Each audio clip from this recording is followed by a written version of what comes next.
Yeah, thank you so much for spending the time coming with us today, and also the help and assistance you provide to the team. I think as you've got a sense in the room, the overwhelming commitment to trying to be different as well, and I thought what was really helpful from the presentation and reassuring for me actually is the breadth of how we're looking at it now. It's not one solution, is it, at all? This is a variety of different things working in different opportunities and with different partners as well. I do think Matt's point around them, we've got a particular issue here with regards to supported living and complexity and single people as well, but I know that's something we'll work through. Moving on with the agenda, we have a video message. Ooh, I was expecting anyway, from our local MP. Sadly, she can't be with us today. But it goes some way to show that she's taken the time and effort to record the message that she's going to share with us as well. So I'm not sure with regards to the technology, but I'll just get out of the way and let you crack on. Good morning, everybody. Rachel Hopkins, MP for Luton South and South Bedfordshire here. Very sorry that I can't join you today for your housing conference, but I thought if I shared a short video about some of the work that the Labour government's proposing with regards to improving quality in the private rented sector, it might be of interest to some of your discussions. The Renters' Rights Bill is on its way through Parliament. It has a range of powers and range of new requirements and duties that will make the balance slightly better with regards to tenants versus landlords. And one of the most obvious ones that has been spoken about a lot is abolishing Section 21 evictions and move to a simpler tenancy structure where assured tenancies are periodic. And that will come in one stage, likely 2025, so that all tenants will have security immediately. It will ensure that possession grounds are fair to both parties. So there's new safeguards for tenants, giving them more time to find a home if the landlord evicts to move in or to sell, so that basically unscrupulous landlords can't misuse those grounds. There'll be a lot more stronger protections against backdoor eviction by ensuring tenants are able to appeal those excessive above market rents, which are just basically designed to force them out. So that's sort of backdoor Section 21. So, but saying that, as now, landlords will still be able to increase the rents, the market price of their properties, but an independent tribunal would make a judgment on this if necessary. The new legislation proposes to introduce a new private rented sector landlord ombudsman to provide quick, fair, impartial and binding resolution for tenants' complaints about landlords. And that will sort of bring any tenant-landlord complaint resolution on par with other established redress practices. One of the things that is quite novel is creating a private rented sector database.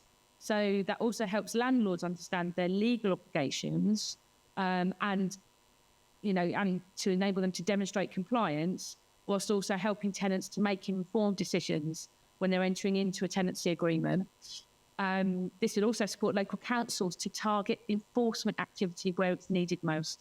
And landlords will need to be registered on the database in order to use certain possession grounds. Another point, which is, I think, important to many tenants, is it actually gives tenants strength and rights to request to have their pet in a property. And a landlord must consider this and cannot unreasonably refuse it. And saying that, to support it, landlords should, will be able to require that pet insurance is taken out to cover any possible damage to the property. Something that is very important to me, because some of the biggest issues my constituents come to me about is quality homes and sometimes the issues they're having with landlords. So the new legislation would apply the decent home standards to the private rented sector, so that all renters, have a sort of safer, better value homes, and we can try, to remove that blight of the poor quality homes we have in local communities. And I know there are many in Luton, unfortunately. Linked to that, obviously, Awab's law is what is also being brought in so that it applies to the private rented sector. So there are clear legal expectations about timeframes within which landlords must take action to make homes safe where they have serious hazards such as, mould, etc. Other provisions in the bill will make it illegal for landlords and agents to discriminate against prospective tenants in receipt of benefits or with children. And this is to ensure everyone is treated fairly when looking for a place to live. The new law will aim to end rental bidding, so prohibiting landlords and agents from asking for or accepting offers above the advertised rent. And landlords and agents will be required to publish an asking rent for their property, and it will be illegal to accept offers made above this rate. The key aspect, and that might be full part of your discussion today perhaps, is that the new law will strengthen local authority enforcement by expanding civil penalties and introducing a package of investigatory powers and bringing in a requirement for local authorities to report on their enforcement activity. And also there will be strengthened rent repayment orders to extend them to superior landlords, and then doubling the maximum penalty and ensuring repeat offenders have to repay the maximum amount. There's a lot in that new legislation, but I think it's all, setting the balance, as I said just at the start, a bit more balanced, because tenants have often been sadly at the behest of sometimes rogue landlords. I will say there are plenty of good landlords out there, and I think this legislation isn't brought in to tackle the good landlords that are there, but it's to absolutely raise the standards across the private rented sector as a whole. I hope that that's a useful insight into that aspect of the new legislation that's currently in Parliament. And as I said, housing is something that's very high on my agenda as a local member of Parliament, because we deal with regularly people who are struggling with their housing,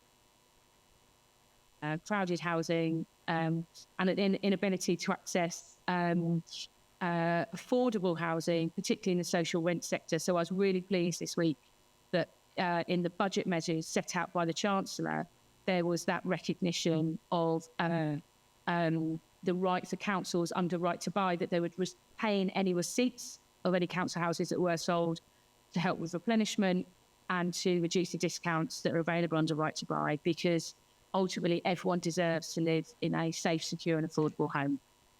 I hope to have a really good discussion today. See you soon. Thank you.